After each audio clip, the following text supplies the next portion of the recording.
ನಮಸ್ಕಾರ ಸ್ನೇಹಿತರೆ, ನಮ್ಮನೆ ರುಚಿಗೆ ನಿಮಗೆಲ್ಲರಿಗೂ ಸ್ವಾಗತ. ಇವತ್ತು ಒಂದು ಒಳ್ಳೆ ಸ್ಪೆಗಿಟಿ ರೆಸಿಪಿ ತೋರಿಸ್ತಾ ಇದ್ದೀನಿ. ಸ್ಪೆಗಿಟಿನೂ ಸಹ ಒಂದು ರೀತಿ ಪಾಸ್ತಾನಲ್ಲೇ ಅದು ಒಂದು ಬಗೆ.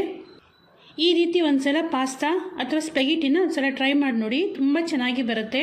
ತುಂಬ ಡಿಫ್ರೆಂಟ್ ಟೇಸ್ಟ್ ಇರುತ್ತೆ. ಇದಕ್ಕೊಂದು ಸಪ್ರೇಟಾಗಿ ಮಸಾಲೆ ತಯಾರಿಸಿ, ಅಂದರೆ ಮಸಾಲೆ ಪುಡಿ ತಯಾರಿಸುವಂಥ ವಿಧಾನ ಇದು. ತುಂಬ ವಿಭಿನ್ನವಾಗಿ ಅನಿಸುತ್ತೆ. ಸದಾ ಒಂದೇ ರೀತಿ ಪಾಸ್ತಾ ತಯಾರಿಸಿ ಬೇಜಾರಾಗಿದ್ದರೆ ಈ ರೀತಿ ತಯಾರಿಸಿ ನೋಡಿ, ಖಂಡಿತವಾಗ್ಲೂ ಇಷ್ಟಪಡ್ತೀರಾ. ತಂದೂರಿ ಮಸಾಲ ಸ್ಪೆಗಿಟಿ ತಯಾರಿಸೋದು ಹೇಗೆ, ಏನೇನು ಸಾಮಗ್ರಿ ಬೇಕು ಅಂತ ನೋಡೋಣ. ಅದಕ್ಕೆ ಮೊದಲು ಒಂದು ಮಸಾಲೆ ತಯಾರಿಸ್ಕೋಬೇಕು. ಅದಕ್ಕೆ ಬೇಕಾಗಿರುವಂಥ ಮಸಾಲೆ ಪುಡಿನ ಮೊದಲು ತಯಾರಿಸ್ಕೊಳ್ಳೋಣ. ಮೊದಲು ಒಂದು ಬೌಲ್ಗೆ 2 ಚಿಕ್ಕ ಚಮಚ ಅಚ್ಕಾರದ ಪುಡಿ ಹಾಕ್ಕೊಳ್ಳೋಣ. ನಾನಿಲ್ಲಿ ಕಾಶ್ಮೀರಿ ರೆಡ್ ಚಿಲ್ಲಿ ಪೌಡರ್ ಬಳಸ್ತಾ ಇಲ್ಲ, ಮಾಮೂಲಿ ಖಾರ ಇರೋವಂಥ ಅಚ್ಕಾರದ ಪುಡಿ ತೊಗೊಂಡಿದ್ದೀನಿ. ಇದ್ರ ಜೊತೆಗೆ 1 ದೊಡ್ಡ ಚಮಚ ಧನಿಯಾ ಪುಡಿ, ಅರ್ಧ ಚಿಕ್ಕ ಚಮಚ ಕಾಲ ನಮಕ್ಕು, 1 ಚಿಕ್ಕ ಚಮಚ ಜೀರಿಗೆ ಪುಡಿ.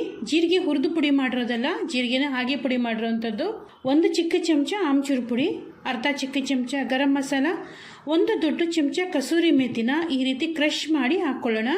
ಕಸೂರಿ ಮೆಥಿನ ಸಹ ಫ್ರೈ ಮಾಡಿಲ್ಲ ನಾನು, ಹಾಗೇ ತಗೊಂಡು ಕ್ರಷ್ ಮಾಡಿ ಸೇರಿಸ್ಕೊತಾ ಇದ್ದೀನಿ ಅಷ್ಟೇ. ಇದಿಷ್ಟೆಲ್ಲ ಪುಡಿಗಳನ್ನು ಹಾಕ್ಕೊಂಡ್ಮೇಲೆ ಒಂದ್ಸಲ ಇದೆಲ್ಲವೂ ಚೆನ್ನಾಗಿ ಕಲಿಸ್ಕೊಳ್ಳೋಣ. ಇದನ್ನೆಲ್ಲವೂ ಚೆನ್ನಾಗಿ ಮಿಕ್ಸ್ ಮಾಡಿಕೊಂಡ್ರೆ ಸಾಕು. ಇದನ್ನು ಮಿಕ್ಸಿ ಜಾರಲ್ಲಿ ಹಾಕಿ ಪುಡಿ ಮಾಡೋ ಅಗತ್ಯ ಇಲ್ಲ. ಚೆನ್ನಾಗಿ ಕಲಿಸ್ಕೊಂಡ್ರೆ ತಂದೂರಿ ಮಸಾಲ ತಯಾರಾಗಿರುತ್ತೆ. ಈ ಮಸಾಲೆನ ಒಂದ್ಸಲ ತಯಾರಿಸಿಟ್ಕೊಂಡು ಯಾವಾಗ ಬೇಕೋ ಆವಾಗ ಪಾಸ್ತಾನ ತಯಾರಿಸ್ಕೋಬೋದು. ಈಗ ಸಾಸ್ ತಯಾರಿಸ್ಕೊಳ್ಳೋಣ. ಬಾಣಲೆಗೆ 3 ದೊಡ್ಡ ಚಮಚ ಎಣ್ಣೆ ಹಾಕ್ಕೊಂಡು ಇದ್ರ ಜೊತೆಗೆ 3 ದೊಡ್ಡ ಚಮಚ ಬೆಣ್ಣೆ ಸಹ ಹಾಕ್ಕೊಳ್ಳೋಣ.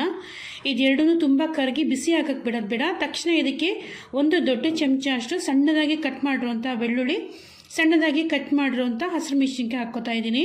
ಇದೆರಡನ್ನೂ ಹಾಕ್ಕೊಂಡು ಲೋ ಫ್ಲೇಮಲ್ಲೇ ಕೆಲವು ಸೆಕೆಂಡ್ ಇದನ್ನು ಫ್ರೈ ಮಾಡ್ಕೋಬೇಕು. ತುಂಬ ಹೊತ್ತು ಫ್ರೈ ಮಾಡಿ ಬೆಳ್ಳುಳ್ಳಿನ ಕೆಂಪಗೆ ಮಾಡ್ಕೊಳಕ್ಕೆ ಹೋಗಬಾರ್ದು. ಆ ರೀತಿ ಫ್ರೈ ಮಾಡೋಕ್ಕೆ ಹೋದರೆ ಬೆಳ್ಳುಳ್ಳಿ ಒಂದು ರೀತಿ ಕಹಿ ಬಂದುಬಿಡುತ್ತೆ. ಈ ರೆಸಿಪಿಗೆ ಬೆಳ್ಳುಳ್ಳಿನ ತುಂಬ ಹೊತ್ತು ಫ್ರೈ ಮಾಡೋದು ಬೇಡ, ಕೆಲವು ಸೆಕೆಂಡ್ ಇದನ್ನು ಫ್ರೈ ಮಾಡಿದ್ರೆ ಸಾಕು. ಸ್ವಲ್ಪ ಹೊತ್ತು ಇದನ್ನು ಬಾಡಿಸಿದ್ಮೇಲೆ ಇದಕ್ಕೆ 2 ದೊಡ್ಡ ಚಮಚ ಮೈದಾ ಹಿಟ್ಟು ಹಾಕ್ಕೊಳ್ಳೋಣ. ಮೈದಾ ಹಿಟ್ಟು ಹಾಕ್ಕೊಂಡು ಮತ್ತೆ ಇದನ್ನು ಒಂದು 2 ನಿಮಿಷ ಚೆನ್ನಾಗಿ ಫ್ರೈ ಮಾಡ್ಕೊಳ್ಳೋಣ. ಮೈದಾ ಹಿಟ್ಟು ಹಾಕಿದ್ಮೇಲೂ ಅಷ್ಟೇ ತುಂಬ ಹೊತ್ತವರೆಗೂ ಫ್ರೈ ಮಾಡಿ ತುಂಬ ಕೆಂಪಗೆ ಮಾಡ್ಕೊಳಕ್ಕೆ ಹೋಗಬಾರ್ದು. ಲೋ ಮೀಡಿಯಂ ಫ್ಲೇಮಲ್ಲಿ ಇಟ್ಕೊಂಡು ಒಂದು 2-3 ನಿಮಿಷ ಚೆನ್ನಾಗಿ ಫ್ರೈ ಮಾಡಿಕೊಂಡ್ರೆ ಸಾಕು. ಚೆನ್ನಾಗಿ ಕಲರ್ ಚೇಂಜ್ ಆಗಬೇಕು, ಹಾಗೆಯೇ ಘಮ ಬರುತ್ತೆ. ಆ ರೀತಿ ಘಮ ಬರೋವರೆಗೂ ಚೆನ್ನಾಗಿ ಫ್ರೈ ಮಾಡಿಕೊಂಡ್ರೆ ಸಾಕಾಗತ್ತೆ. ಫ್ರೈ ಮಾಡ್ತಾ ಮಾಡ್ತಾ ಕಲರ್ ಚೇಂಜ್ ಆಗೋದು ನಿಮಗೆ ಗೊತ್ತಾಗುತ್ತೆ. ಆ ರೀತಿ ಚೇಂಜ್ ಆದಮೇಲೆ ಇದಕ್ಕೆ ಹಾಲು ಸೇರಿಸ್ಕೊಳ್ಳೋಣ. ಹಾಲನ್ನು ಅಷ್ಟೇ ಒಮ್ಮೆಗೆ ಜಾಸ್ತಿ ಹಾಕ್ಕೊಳ್ಳೋದು ಬೇಡ. ಮೊದಲು 1 ಕಪ್ಪಷ್ಟು ಹಾಲು ಹಾಕ್ಕೊಂಡು ಇದು ಸ್ವಲ್ಪನೂ ಗಂಟಾಗದೇ ಇರೋ ರೀತಿ ನೀಟಾಗಿ ಇದನ್ನು ಮಿಕ್ಸ್ ಮಾಡ್ಕೊಳ್ಳೋಣ. ಮೊದಲೇ ಚೆನ್ನಾಗಿ ಹಾಲು ಹಾಕ್ಕೊಂಡ್ಬಿಟ್ರೆ ಗಂಟಾಗೋಗುತ್ತೆ ಮೈದಾ ಹಿಟ್ಟು ಹಾಕಿರೋದ್ರಿಂದ. ಅದರಿಂದಾಗಿ ಮೈದಾ ಹಿಟ್ಟು ಹುರಿದಿರೋದ್ರಿಂದ ಅದನ್ನು ಹಾಲು ಜೊತೆ ಚೆನ್ನಾಗಿ ಕಲಿಸ್ಕೊಂಡು ಆಮೇಲೆ ಉಳಿದಿರೋಂಥ ಹಾಲನ್ನು ಹಾಕ್ಕೊಳ್ಳೋಣ. ನಾನೀಗ ಮತ್ತೆ ಇನ್ನೊಂದು ಕಪ್ಪಷ್ಟು ಹಾಲು ಹಾಕ್ಕೊಂಡಿದ್ದೀನಿ. ಈ ರೀತಿಯೇ ಒಂದು 2 ನಿಮಿಷ ಚೆನ್ನಾಗಿ ಮಿಕ್ಸ್ ಮಾಡ್ತಾ ಇದ್ದರೆ ಇದು ಸ್ವಲ್ಪ ಗಟ್ಟಿ ಆಗುತ್ತೆ. ಮೈದಾ ಹಿಟ್ಟು ಹಾಲು ಜೊತೆ ಚೆನ್ನಾಗಿ ಬೆಂದು ಸ್ವಲ್ಪ ಗಟ್ಟಿ ಆಗುತ್ತೆ, ಗಟ್ಟಿಯಾಗಿ ಸಾಸಾಗುತ್ತೆ. ಆ ರೀತಿ ಆಗೋವರೆಗೂ ಲೋ ಮೀಡಿಯಂ ಫ್ಲೇಮಲ್ಲಿ ಕೈ ಬಿಡದೇ ನೀಟಾಗಿ ಈ ರೀತಿ ವಿಸ್ಕ್ ಮಾಡ್ತಾ ಇರಬೇಕು. ಈ ರೀತಿನೇ 2-3 ನಿಮಿಷ ಚೆನ್ನಾಗಿ ವಿಸ್ಕ್ ಮಾಡಿದ್ರೆ ಸಾಕು. ನೋಡಿ, ಈ ಹದವಾಗಿ ಆಗುತ್ತೆ. ಇವಾಗ ನೀವೇ ನೋಡ್ತಾ ಇರ್ಬೋದು, ಸ್ವಲ್ಪ ಗಟ್ಟಿಯಾಗಿದೆ. ಈ ರೀತಿ ಗಟ್ಟಿ ಆಗೋವರೆಗೂ ನೀಟಾಗಿ ಇದನ್ನು ಮಿಕ್ಸ್ ಮಾಡ್ಕೋಬೇಕು. ಇದೊಂದ್ಸಲ ಈ ರೀತಿ ಗಟ್ಟಿ ಆದಮೇಲೆ ಕೊನೆ ಬ್ಯಾಚಿನ ಹಾಲನ್ನು ಸಹ ಹಾಕ್ಕೋತಾ ಇದ್ದೀನಿ.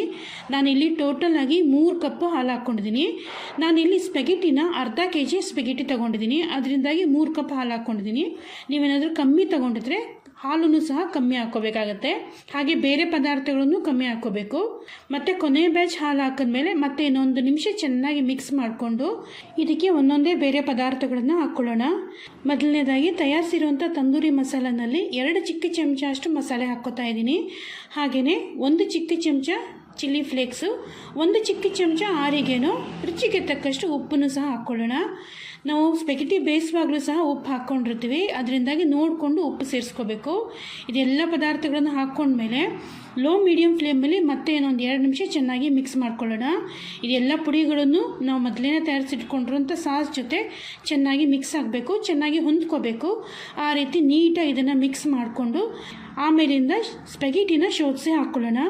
ನಾನಿಲ್ಲಿ ಸೈಡಲ್ಲಿ ಸ್ಪೆಗಿಟಿನೂ ಸಹ ಬೇಯಿಸ್ಕೊತಾ ಇದ್ದೆ, ಅದನ್ನು ಡೈರೆಕ್ಟಾಗಿ ಈ ರೀತಿ ಬಿಸಿನೀರಿಂದ ತೆಗೆದು ಹಾಕ್ಕೋತಾ ಇದ್ದೀನಿ. ಸ್ಪೆಗಿಟಿನ ನಾನು ಬಿಸಿನೀರನ್ನು ಕಾಸಿ ಅದಕ್ಕೆ ಸ್ವಲ್ಪ ಉಪ್ಪು ಹಾಕಿ ಬೇಯಿಸಿಟ್ಕೊಂಡಿದ್ದೆ ಅಷ್ಟೇ. ಅದಕ್ಕೆ ಎಣ್ಣೆ ಆಗಲಿ ಬೇರೆ ಪದಾರ್ಥಗಳಲ್ಲಿ ಏನು ಹಾಕ್ಕೊಂಡಿಲ್ಲ. ಇದೊಂದು ಸಲ ಶೋಧಿಸ್ಕೊಂಡ್ಮೇಲೆ ಇದಕ್ಕೆ ಸ್ವಲ್ಪ ಉಪ್ಪು ಮತ್ತು ಸ್ವಲ್ಪ ಪೆಪ್ಪರ್ ಪೌಡರನ್ನು ಹಾಕ್ಕೊಂಡು ಇದನ್ನು ಚೆನ್ನಾಗಿ ಸಾಸ್ ಜೊತೆ ಮಿಕ್ಸ್ ಮಾಡ್ಕೊಳ್ಳೋಣ. ಸ್ಪೆಗಿಟಿನ ಬೇಕಾದ್ರೆ ನೀವು ಸಪ್ರೇಟಾಗಿ ಶೋಧಿಸ್ಕೊಂಡು ಅದಕ್ಕೂ ಸಹ ಎಣ್ಣೆ ಮತ್ತು ಪೆಪ್ಪರ್ ಹಾಕಿ ಚೆನ್ನಾಗಿ ಕಲಸಿಟ್ಕೊಂಡು ಸಾಸಿಗೆ ಸೇರಿಸಿ ಕಲಿಸ್ಕೋಬೋದು. ನಾನು ಡೈರೆಕ್ಟಾಗಿ ಹಾಕ್ಕೊಂಡಿದ್ದೀನಿ, ಆದ್ರೂ ಸ್ವಲ್ಪ ಪೆಪ್ಪರ್ ಪೌಡರು, ಒಂದು ಚಿಕ್ಕ ಚಮಚ ಎಣ್ಣೆ ಸಹ ಹಾಕ್ಕೊಂಡೆ. ಸ್ಪೆಗೆಟಿ ಎಲ್ಲವನ್ನೂ ಶೋಧಿಸಿ ಹಾಕ್ಕೊಂಡ್ಮೇಲೆ ಸಾಸ್ ಜೊತೆ ಚೆನ್ನಾಗಿ ಮಿಕ್ಸ್ ಮಾಡ್ಕೊಳ್ಳೋಣ. ಸಾಸ್ ಜೊತೆ ಚೆನ್ನಾಗಿ ಮಿಕ್ಸ್ ಮಾಡ್ತಾ ಒಂದು 2 ನಿಮಿಷ ಇದನ್ನು ಚೆನ್ನಾಗಿ ಬಿಸಿ ಮಾಡ್ಕೊಳ್ಳೋಣ. ಇದು ಸ್ವಲ್ಪ ಗಟ್ಟಿ ಆಗ್ತಾ ಇರುತ್ತೆ. ಮಿಕ್ಸ್ ಮಾಡ್ತಾ ಇದೊಂದು ಸ್ವಲ್ಪ ಚೆನ್ನಾಗಿ ಮಿಕ್ಸ್ ಆದಮೇಲೆ ಸಾಸ್ ಜೊತೆ ಎಲ್ಲವನ್ನೂ ಚೆನ್ನಾಗಿ ಹೊಂದ್ಕೊಂಡು ಸ್ವಲ್ಪ ಬಿಸಿ ಆದಮೇಲೆ ಇದಕ್ಕೆ ಸ್ಪೆಗೆಟಿ ಬೇಯಿಸಿಟ್ಕೊಂಡಿರುವಂಥ ನೀರಲ್ಲಿ 1 ಕಪ್ವರೆಗೂ ನೀರು ಹಾಕ್ಕೊಳ್ತಾ ಇದ್ದೀನಿ. ನೀರನ್ನು ಸಹ ಹಾಕ್ಕೊಂಡು ಮತ್ತೆ 1 ನಿಮಿಷ ಚೆನ್ನಾಗಿ ಮಿಕ್ಸ್ ಮಾಡ್ಕೊಳ್ಳೋಣ. ಇದು ಕಲಿಸ್ತಾ ಗಟ್ಟಿ ಆಗೋದ್ರಿಂದ ಪಾಸ್ತಾ ಬೇಯಿಸಿದ ನೀರನ್ನು ಹಾಕ್ಕೋಬೇಕಾಗತ್ತೆ. ಇದನ್ನು ಮತ್ತೆ 1 ನಿಮಿಷ ಚೆನ್ನಾಗಿ ಕಲಿಸ್ಕೊಂಡು ಇದಕ್ಕೆ ಕೊನೆಯದಾಗಿ 3-4 ದೊಡ್ಡ ಚಮಚ ಅಷ್ಟು ಫ್ರೆಶ್ ಕ್ರೀಮ್ನ ಸೇರಿಸ್ಕೊಳ್ಳೋಣ. ಫ್ರೆಶ್ ಕ್ರೀಮ್ ಹಾಕೋದ್ರಿಂದ ಒಳ್ಳೆ ಕ್ರೀಮಿ ಟೆಕ್ಸ್ಚರ್ ಬರುತ್ತೆ, ತುಂಬ ರುಚಿಯಾಗಿರುತ್ತೆ. ಹಾಗೆಯೇ ಇದಕ್ಕೆ 3 ದೊಡ್ಡ ಚಮಚ ಅಷ್ಟು ಚೀಸ್ ಹಾಕ್ಕೊಳ್ಳೋಣ. ಸ್ವಲ್ಪ ಕೊತ್ತಂಬರಿ ಸೊಪ್ಪನ್ನು ಸಹ ಹಾಕ್ಕೊಂಡು ಚೆನ್ನಾಗಿ ಕಲಿಸ್ಕೊಳ್ಳೋಣ. ಚೀಸ್ ನೀವಿಲ್ಲಿ ಯಾವ್ದು ಬೇಕಾದ್ರೂ ಹಾಕ್ಕೋಬೋದು. ನನ್ನ ಹತ್ರ ಚೆಡಾರ್ ಚೀಸ್ ಇತ್ತು. ಚೆಡಾರ್ ಚೀಸು ಮತ್ತು ಮೊಜರೆಲ್ಲಾ ಚೀಸ್ ಎರಡನ್ನೂ ಸ್ವಲ್ಪ ಹಾಕ್ಕೊಂಡಿದ್ದೀನಿ. ನೀವು ಚೀಸ್ ಕ್ಯೂಬ್ ಹಾಕ್ಕೋಬೋದು ಅಥವಾ ಚೀಸ್ ಸ್ಲೈಸನ್ನು ಸಹ ಹಾಕ್ಕೋಬೋದು, ಯಾವುದೂ ತೊಂದರೆ ಇಲ್ಲ. ಎಲ್ಲವನ್ನು ಹಾಕ್ಕೊಂಡು ಚೆನ್ನಾಗಿ ಒಂದ್ಸಲ ಮಿಕ್ಸ್ ಮಾಡ್ಕೊಳ್ಳೋಣ. ಕೊನೆಯದಾಗಿ ಒಂದ್ಸಲ ಚೆನ್ನಾಗಿ ಮಿಕ್ಸ್ ಆದಮೇಲೆ ಒಂಚೂರು ಟೇಸ್ಟ್ ನೋಡಿಬಿಟ್ಟು ಇನ್ನೂ ನಿಮಗೆ ಉಪ್ಪು ಸಾಲದು ಅಂತ ಅನಿಸಿದ್ರೆ ಇನ್ನೊಂದು ಸ್ವಲ್ಪ ಉಪ್ಪನ್ನು ಸಹ ಸೇರಿಸ್ಕೊಂಡು ಕಲಿಸ್ಕೋಬೋದು. ಇಷ್ಟೇನೋ ನೋಡಿ, ಬಿಸಿ ಆಗಿರುವಂಥ ಸ್ಪೆಗೆಟಿ ತಯಾರಾಗಿದೆ. ಇದನ್ನು ಇದೇ ರೀತಿಯೇ ತಯಾರಿಸಿ ಬಿಸಿಯಾಗಿ ಸರ್ವ್ ಮಾಡಿ, ತುಂಬ ಚೆನ್ನಾಗಿರುತ್ತೆ. ಇದಕ್ಕೆ ಯಾವುದೇ ರೀತಿ ತರಕಾರಿ ಆಗಲಿ ಏನು ಹಾಕೋ ಅಗತ್ಯ ಇಲ್ಲ, ಆದ್ರೂ ರುಚಿಯಾಗಿರುತ್ತೆ. ತುಂಬ ಡಿಫ್ರೆಂಟ್ ಆಗಿರುತ್ತೆ, ತುಂಬ ವಿಭಿನ್ನವಾಗಿರುತ್ತೆ. ಖಂಡಿತವಾಗ್ಲೂ ಇಷ್ಟಪಡ್ತೀರಾ. ಇದೇ ರೆಸಿಪಿನ ಫಾಲೋ ಮಾಡಿ ಒಂದ್ಸಲ ಟ್ರೈ ಮಾಡಿ. ನಿಮ್ಗೆ ಹೇಗೆ ಅನ್ನಿಸ್ತು ಅಂತ ನನಗೆ ಕಾಮೆಂಟ್ ಮಾಡಿ ತಿಳಿಸಿ. ನೋಡಿದ್ರಲ್ಲ, ಸ್ಪೆಗೆಟಿ ತಯಾರಿಸೋದು ಎಷ್ಟು ಸುಲಭ, ಎಷ್ಟು ಸಿಂಪಲ್ ಅಂತ. ಕೆಲವೇ ನಿಮಿಷಗಳಲ್ಲಿ ರೆಡಿ ಆಗೋಗುತ್ತೆ. ಇದಕ್ಕೆ ನಾವು ಯಾವುದೇ ರೀತಿ ತರಕಾರಿ ಹಾಕೋದೇ ಇರೋದ್ರಿಂದ ತರಕಾರಿ ಹಾಕಬೇಕು, ತರಕಾರಿ ಹಚ್ಚಬೇಕು, ಬಾಡಿಸ್ಬೇಕು, ಸಾಟೆ ಮಾಡಬೇಕು, ಅದೆಲ್ಲವೂ ಏನೂ ಇಲ್ಲ. ಡೈರೆಕ್ಟಾಗಿ ಒಂದು ಸಾಸ್ ತಯಾರಿಸೋದು ಅಷ್ಟೇ. ತುಂಬ ಸಿಂಪಲ್ ರೆಸಿಪಿ, ಟೇಸ್ಟ್ ಅಂತೂ ತುಂಬ ಅದ್ಭುತವಾಗಿರುತ್ತೆ. ಇದನ್ನಂತೂ ಮಸ್ಟ್ ಟ್ರೈ ರೆಸಿಪಿ ಅಂತ ನಾನು ಹೇಳ್ತೀನಿ. ನಮ್ಮ ಮನೇಲಂತೂ ಇದು ಎಲ್ಲರ ಫೇವ್ರೆಟ್ ರೆಸಿಪಿ. ನೀವು ಸಹ ಟ್ರೈ ಮಾಡಿ. ನಿಮ್ಮ ಮನೆಯಲ್ಲೂ ಎಲ್ಲರಿಗೂ ಫೇವ್ರೆಟ್ ಆಗೋದಂತೂ ಖಂಡಿತ. ನಾನೀಗಾಗಲೇ ಸಾಕಷ್ಟು ಪಾಸ್ತಾ ರೆಸಿಪಿ, ನೂಡಲ್ಸ್ ರೆಸಿಪಿನ ತೋರಿಸಿದ್ದೀನಿ. ಆ ರೆಸಿಪಿಗಳ ಪ್ಲೇಲಿಸ್ಟನ್ನು ನಾನು ವಿಡಿಯೋ ಕೊನೆಯಲ್ಲಿ ಕೊಟ್ಟಿರ್ತೀನಿ. ನಿಮ್ಗೆ ಇಷ್ಟವಾದ ರೆಸಿಪಿನ ನೋಡಿ ಟ್ರೈ ಮಾಡಿ. ಯಾವುದು ನಿಮಗೆ ಇಷ್ಟ ಆಯಿತು, ಯಾವುದು ನಿಮಗೆ ಹೇಗೆ ಅನ್ನಿಸ್ತು ಅಂತ ನನಗೆ ಕಾಮೆಂಟ್ ಮಾಡಿ ತಿಳಿಸಿ. ನನ್ನ ವಿಡಿಯೋ ಇಷ್ಟ ಆಗಿದ್ದರೆ, ರೆಸಿಪಿ ಚೆನ್ನಾಗಿ ಅನಿಸಿದರೆ ಲೈಕ್ ಮಾಡಿ. ನಿಮ್ಮ ಫ್ರೆಂಡ್ಸ್ಗೆ, ರಿಲೇಟಿವ್ಸ್ಗೆ ನನ್ನ ವಿಡಿಯೋನ ಶೇರ್ ಮಾಡಿ. ನನ್ನ ಚಾನಲ್ಗೆ ಇನ್ನೂ ಸಬ್ಸ್ಕ್ರೈಬ್ ಮಾಡ್ಕೊಂಡಿಲ್ಲ ಅಂದರೆ ಈಗಲೇ ಸಬ್ಸ್ಕ್ರೈಬ್ ಮಾಡ್ಕೊಳ್ಳಿ. ಮುಂದಿನ ವಿಡಿಯೋಗಳಲ್ಲಿ ಭೇಟಿಯಾಗೋಣ. ನಮಸ್ಕಾರ.